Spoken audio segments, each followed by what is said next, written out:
Good morning Telangana welcome to T news ని Kumar దామిరా headline చూద్దాం.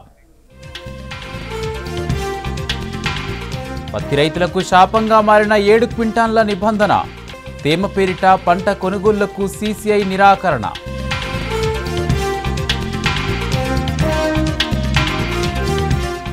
పత్తి రైతులు గోసపడుతుంటే కేంద్ర రాష్ట్రం ముద్దునిద్ర ప్రభుత్వాల నిర్వాకమే అన్నదాతకు శాపమన్న కేటీఆర్.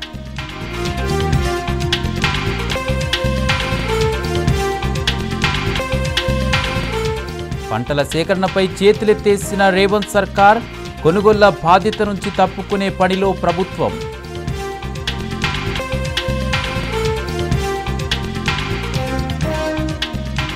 తుఫానుతో పంట నష్టపోయిన రైతులకు పరిహారం చెల్లించాలి, సన్నబొట్ల బోనస్ విడుదల చేయాలని హరీష్ రావు డిమాండ్.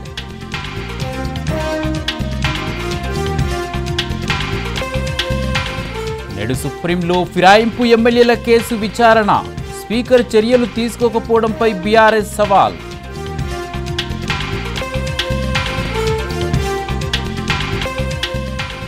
భారత్తో తొలి టెస్టులో దక్షిణాఫ్రికా సంచలన విజయం, సఫారీలా స్పిన్ తంత్రంలో చిత్తయిన టీమిండియా.